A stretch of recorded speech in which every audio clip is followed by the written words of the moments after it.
Welcome to Fall Camp 2017. Pretty exciting time. So thrilled to be here with you and excited to get our players back. Got them in last night, had introductory team meeting to get them squared away and ready to go today. We just got done taking pictures and doing all that fun stuff, but great getting everybody back on campus. Had a super summer.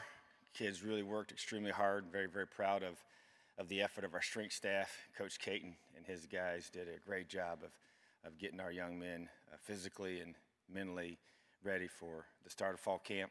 Had some things we wanted to focus on, and in particular, I just want to kind of recognize some guys that I feel have done a great job in their preparation. You know, it's all about how you prepare. We've been selling that for ever since I got here, and that's not going to change.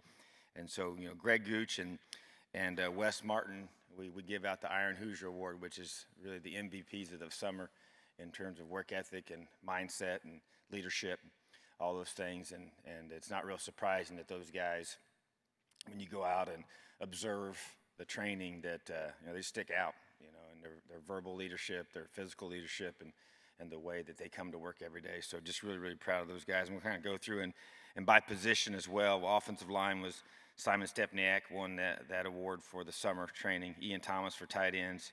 Alex Rodriguez for running backs. Rich Lego for quarterbacks. Jay Sean Harris for wide receivers. Jacob Robinson for defensive line. Chris Covington, linebackers. Really want to recognize Chris as well and his leadership. You know, as a linebacker, as I tell our guys, that position demands leadership verbally and physically, and he did a great job with that and has really stepped up and responded well to my challenge to him this offseason. Chase Dutra as the safety group, and then Ben Bach, individual that got injured last year and missed most of the season and was recognized as our cornerback award winner in the weight room, and really pleased with his progress, and he's back to 100%, and he'll be a valuable part of our football team. So really excited about the work ethic and the preparation our young men have brought. And then got a couple guys that'll be limited a little bit. You know, we'll give you guys access to part of our practice tomorrow, and then on Friday, give you guys full access to be able to be there with us and watch what we're doing. So one of those things where we got Brandon Knight and Walt Filior will be limited here in the beginning of fall camp. So other than that, disappointed that Niall Sykes is a young man that we've lost for the season due to an injury that occurred late in the summer. And so just unfortunate part of the workout, and has already had surgery, and so he will miss the entire season.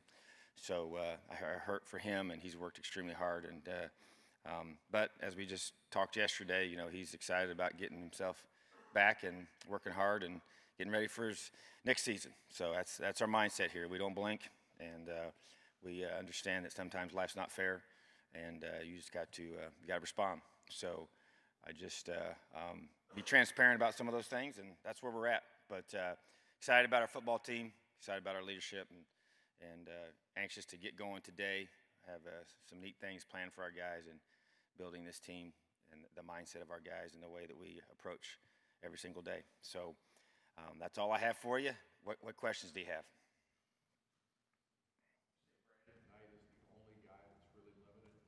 Brandon Knight and Wop. Filior. Wop. That's what everybody knows him as. I think his technical name is Mr. Tom, will you approach this fall camp, since it's your first as the head coach, any differently than before in terms of maybe unique way of doing this now that you get a chance to do that? You know, you have you go through and you kind of probably pull from the different coaches you've worked with. Everybody has different strengths and things that you like about how we did things, and then maybe things you didn't. And so you I think you culminate all of those and bring them together and trying to come up with the best structure in terms of the day. You know, one thing I'm real big on is our guys taking care of their bodies throughout fall camp. And so I'm trying to structure a schedule where we can maximize their rest in terms as far as sleep time. You know, there's a lot of studies that show the ability to increase recovery time from injuries and just your ability to compete at a high level, as long as you take advantage of it, you know. And so, but we're That's about being a pro. I say that all the time to our guys, and we educate them extremely detailed about what that means. And so we want to create a calendar and both in the way that our days are structured and in the way that our time is structured to where we can maximize recovery time.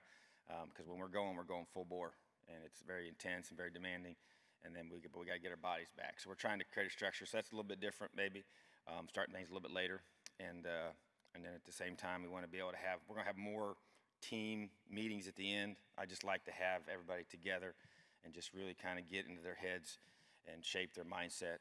We did that last year defensively with our side of the ball, and I'm a big believer in that. We won't do it every single night, but they'll have structured things, and the first one starts tonight to be able to start to build team and build mindset and build culture and the way we want our guys to think and be able to come together. So that's a little bit different maybe. Other than that, the schedule, we just kind of go through. We're really going to do a lot of situational work, try to create game-like situations for us to be able to create those breakthrough opportunities we've talked about, and did a study on that all last off season here, and all those opportunities we had in games that were close, and be able to recreate those in practice as best we can, so we can be able to change the outcome. I think about some of the freshmen who came in during the summer, maybe started to impress you. How about some second-year guys, maybe some guys who redshirted last year, who had good summers, had good seasons? Yeah, I think there's a good group of those guys, and they'll have their opportunity. Alan Stallings is a young man that worked extremely hard. He's gotten bigger and stronger, and I think that he'll be a guy that you really, we look to count on. Taysir Mack's another one that we really expect to elevate his game and to be able to play at a high level. Peyton Ramsey's another guy. Obviously, he's a redshirt freshman, and you saw him in the spring, but feel like he's, got a lot of special qualities about him that, not even just on the field, but the way he, carries himself and all the things he does off the field. Those are the guys that come to mind right now. Obviously, they'll have their opportunity here in the next several weeks to prove what they've learned and how far they've come. Brandon Knight being limited, does this give you a chance to look at some of these other young guys who haven't had as many game reps? It does. Yeah, we got just the charge to be able to develop depth, and I think that's one thing that happens. Whether you like it or not, it happens whenever somebody is sidelined for whatever period of time that may be. That the guys behind him are forced to respond. Grayson Stover's a guy that, as a redshirt, from last fall, will be able to have a chance to come in now and do a great job, and we expect that to happen. There'll be several guys in that position. I guess, do you expect with either of those guys that are limited to be like a long-term thing, or something that they'll be back sometime during camp? Yeah, the hope is to get them back. Yeah, so that's the hope. That's the plan. What other guys on the offensive line who need to step up to have this unit really play to its abilities and help that run game? Yeah, I mean, Delroy Baker, to me, is a guy that has gotten a chance to play. And, I know a guy like Simon, who played a lot later in the year but wasn't a full-time guy starting, has to elevate.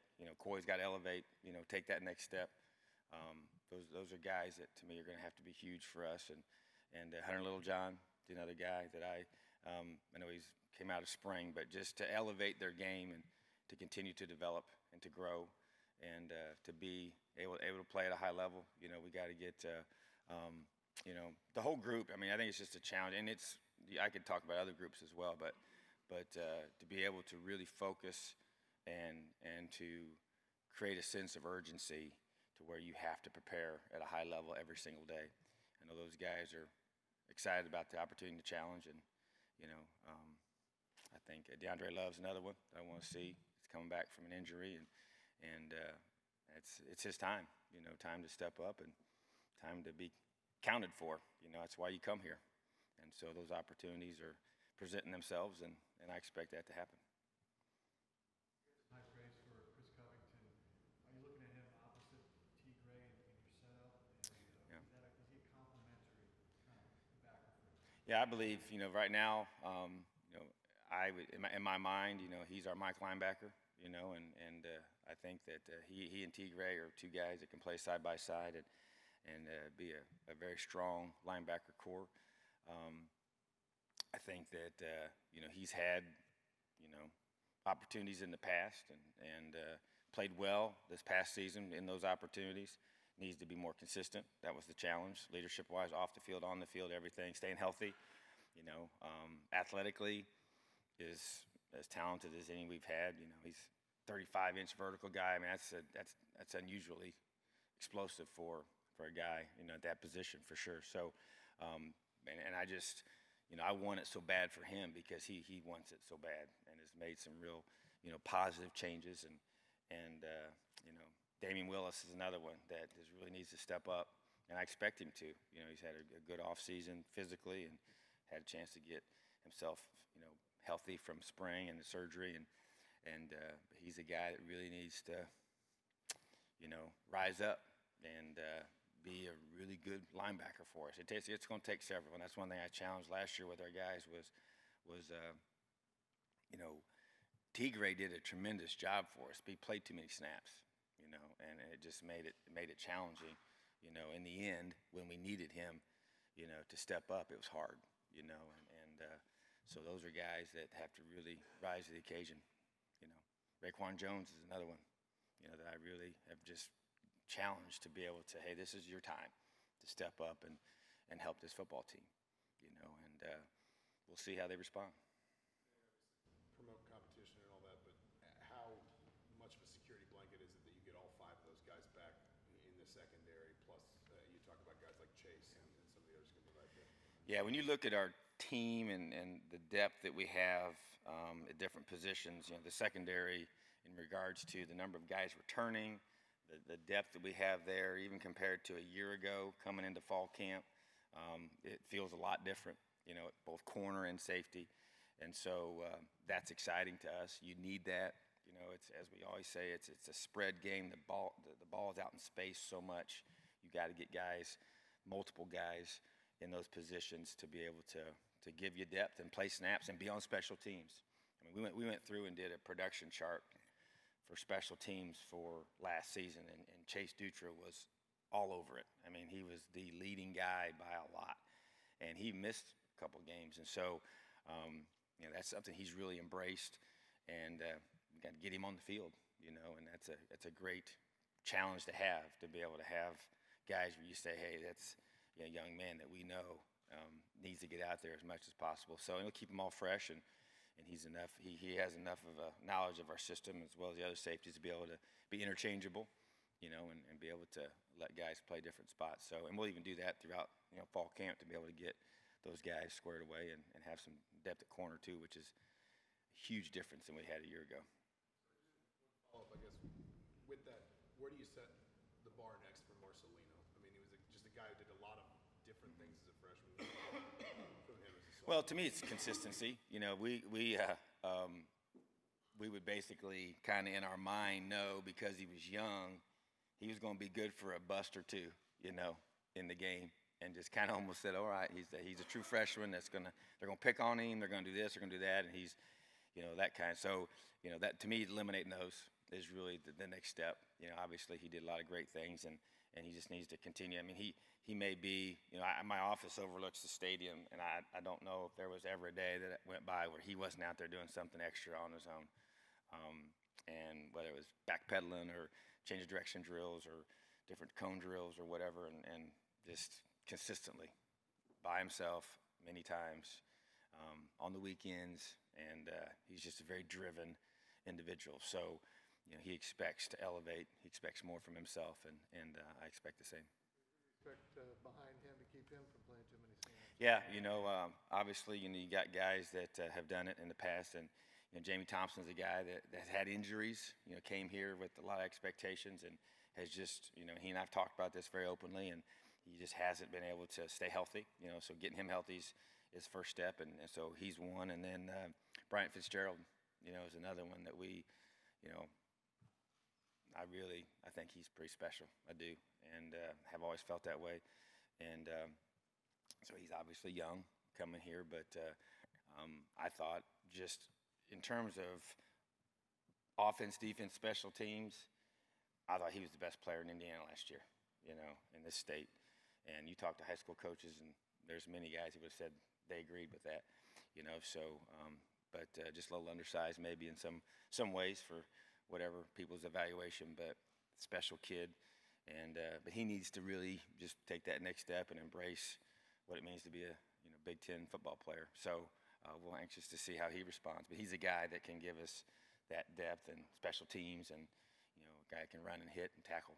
So I'm a guy that really would love to be able to redshirt a lot of our freshmen.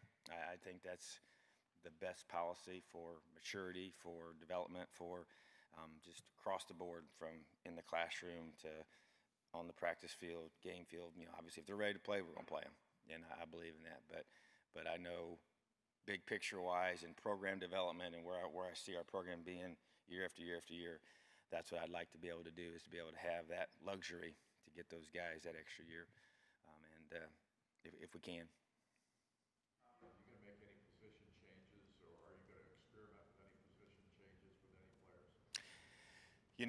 Not anything different from spring to fall at this point. Obviously, we got some freshmen that we brought in that we would have said we were. You get the best players you can find, and you figure out where they're going to play later. And so I got some guys in my head right now. I don't want to give specific names at this point because they're just got here, and we'll see how it all plays out. But there's 3 or 4 guys in that class that we've said, hey, we're going to start you here, but we'll see, how you develop, and there may be some changes there. And obviously, as camp rolls along and things happen, you may have to make some adjustments, So, but I feel like that, Keontae Walton is one we moved in the spring from safety to linebacker. He'll stay at linebacker. So, and as a guy that I want and am challenging to step up, and to help us, a guy that's extremely athletic, very strong, and from a weight room and testing perspective is one of our best guys.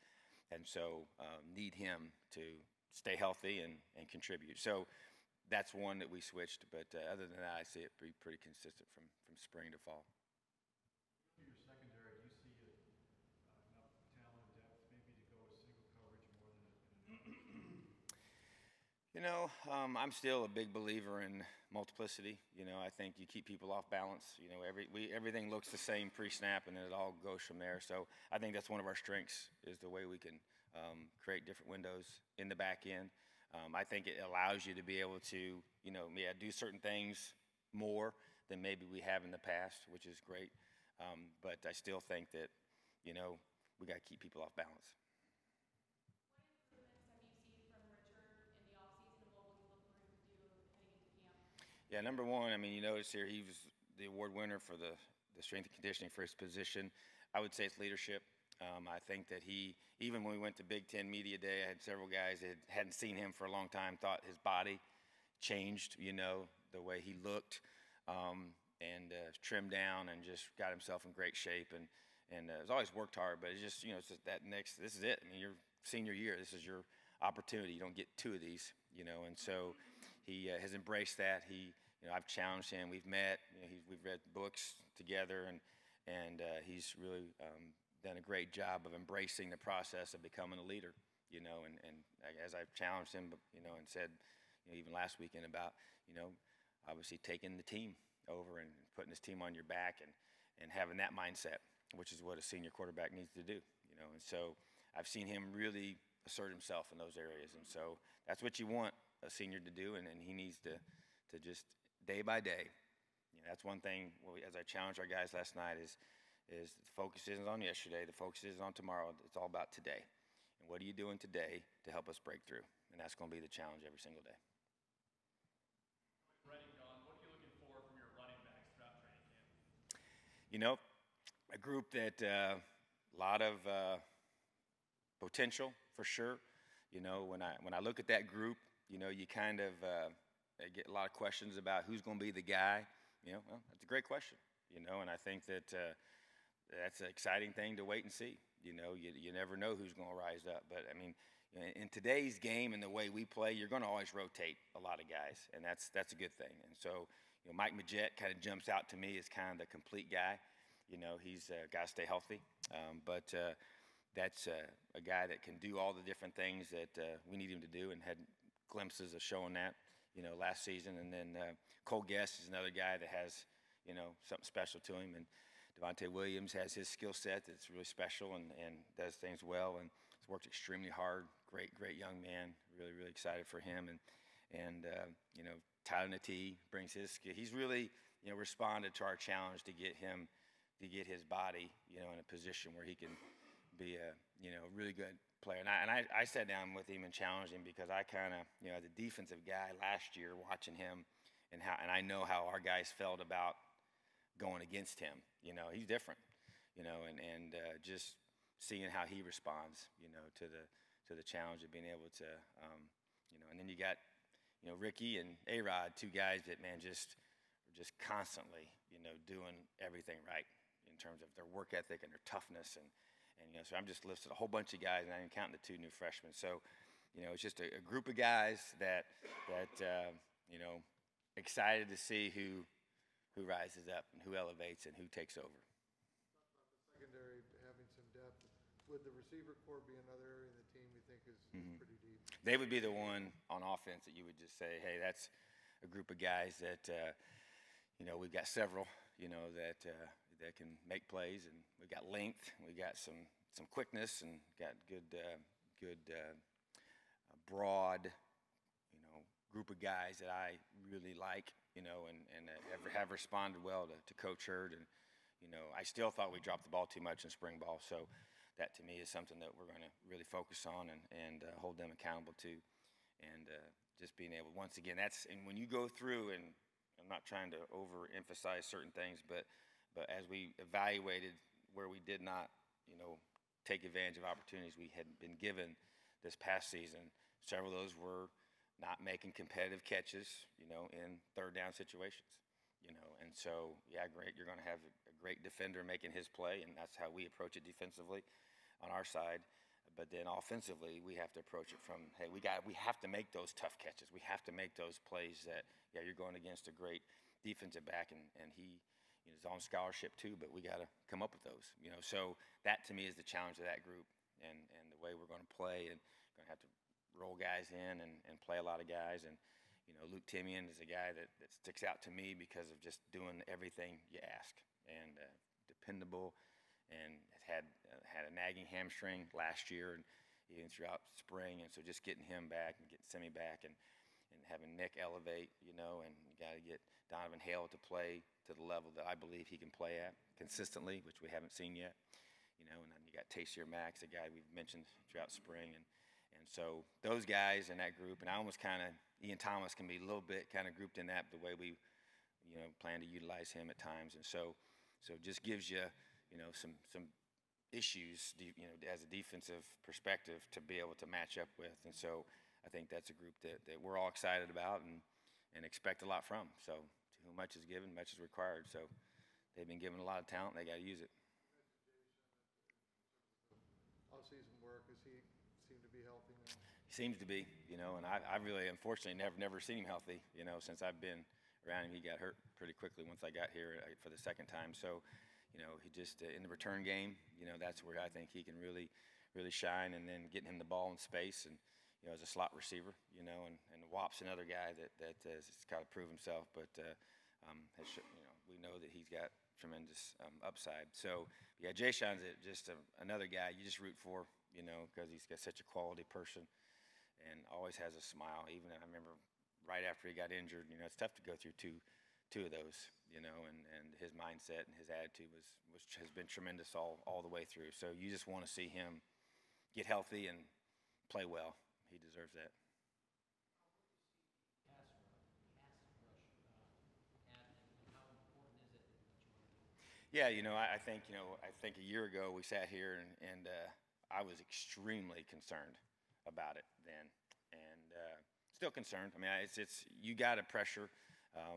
You go through and you look at the way we played defensively a year ago, and you start figuring, okay, why did things change? And if you look at the raw numbers, we improved dramatically on third downs, and a big part of that is getting pressure on the quarterback. And so, but if you notice, we we're still not to the point yet where we, can just effectively just rush 4 guys. That hasn't been our strength. Eventually, I believe it will be as we continue to address that in recruiting. But we'll continue to do, as a staff, and we got a great staff of guys that do a great job of scheming those third downs and getting the ability to put our guys in position to maximize, the pressure packages that we have. And so, but that's where your secondary comes in, and they got to do their part. But up front, to me, it's just about, you still got to win those one-on-ones, and to be able to get those, and having a guy like, McCray and Gooch that just are going to, McCray to me is really coming into last. If you remember last fall, he was injured and different things, and was real kind of limited, and just really never, he couldn't play early on because of an injury, and missed most of fall camp with that because he got hurt early. So it really set him back, and then now just Gooch's development, and we just other guys got to step up and get pressure, and be able to, the blitzing of our, both our Husky position, our linebackers, those guys all play a huge role in this, and we bring, we're aggressive, and that's how we play. And so, but the pressure part of what we do up front is a huge part of our scheme, and so that's what we'll just, the thing I love about it is it just kind of looks different every week. We don't have a lot of set things. It's all, modified to adapt to what we're seeing, so and we'll continue to do that. But at the end of the day, it's not about the scheme. It's about players making plays. They have to, the blitz is good because the blitzer's a good player. They make it special. What's the big key going from a top 50 defense to a top 25 defense? Yeah, I think that, and we've challenged our guys in this area. To me, it's red zone and third downs. We have got to continue to be great in third downs, and we've got to improve dramatically in the red zone. And the thing that's interesting about the red zone is that the way that the NCAA creates the statistic, if the offense scores anything, if they even get a field goal, that counts as, it counts against you defensively. Well, in my mind, that's a win. In today's game and the way that points are being scored and the tempo that's being played, you hold them to a field goal, then what we got to do more of now is we got to block more field goals and cause them to miss the field goal, with the pressure up front. So we forced a lot of them. We just, if you look at the numbers, I think they made almost every one of them but one that they kicked. So that's where we didn't statistically look as good as we could have. But I thought we gave up too many touchdowns in the red zone, and so we're emphasizing that. I think that's going to be huge. And so, and then the end of it is end of the game execution. I think if you looked at our production and how things played out defensively, for us to take that next step, because we were top 25 in 2 categories, and then in like you said, the 40s, 50 kind of range for pretty much everything else. And so to get into that top 25, is depth, to be able to in those fourth quarter situations get those stops. And that to me is what we're going to emphasize. That's conditioning, and that's why we did things differently this summer because of that. It's depth. It's just all those things you're trying to get with your team. So that to me is, and it's the good to great model. We studied the book as a staff, and that's all those kind of things that you focus on to how you go from being a good defense to now being a great defense, and that's the challenge. The pass rush, maybe feeling a little more comfortable with it, but with Niall out, who needs to maybe step up in these plays? That's why it was a tough blow to us. But to me, Alan Stallings is a guy that needs to rise up. McCray needs to rise up, in my mind, from a production perspective. He needs to be able to play to an extremely high level that I believe he can. Gooch has to elevate. The guys you have here have to do a great job of being more productive in that area. And because even last year we kind of it was dispersed pretty heavily. It wasn't like one guy that was able to create all those. But I just think that you still, Jacob Robinson has to be more productive. So as a collective group, Hoff did a great job, but he's just going to continue. And he was injured really most of the whole year. We didn't make a big deal about it, but he's, I think, going to be a lot different player. So all that as a collective group, once again, it's just guy goes down, boy, that group's got to step up as a whole across the board. And I think I've seen it. That's what happens. And so you just got to embrace adversity. That's what makes you strong. Developing culture throughout training camp. How would you define the culture that you're trying to build here? Well, to me, it's LEO. You know, it's all centered around the fact that it's not about me. It's centered around the fact that I'm going to do things that are going to allow the guys around me to have success. And when we do well together, the individuals get recognized. And I want that mindset. It's not normal. It's not what is often, maybe advertised, but I believe that's the key. And having an environment where, when you truly care about the people around you and you understand that my decisions affect everybody else, then that's the highest level of accountability, is to be able to make decisions that affect you, understand it affects you, and I'm also man enough to stand up, to hold you accountable as a teammate. And that's what I want. And that's hard to do when you're peers. It's hard to be able to say to one of my friends, you shouldn't do this, or get on a guy for whatever, even if it's on the practice field, while we're running, while we're conditioning, when you're off socially, whatever. That's what I want. And to me, that's a powerful thing that doesn't just happen. And so, and we talk about, everybody talks about family. I mean, every program in America talks about that. But, a lot of times it's just that. It's just talk. I want it lived out, and I want it to be able to be felt. Because when you're playing for the people around you, that's what is special. And it cannot be, it's very shallow when it's just about you. And so that's the culture I want, and we're just going to keep creating it and going to keep working at it. And you can't just, when you get it, you got to work hard to keep it. We're not where we want to be yet, but that's what we're going to continue to work on. All right, great. Thank you. Elio.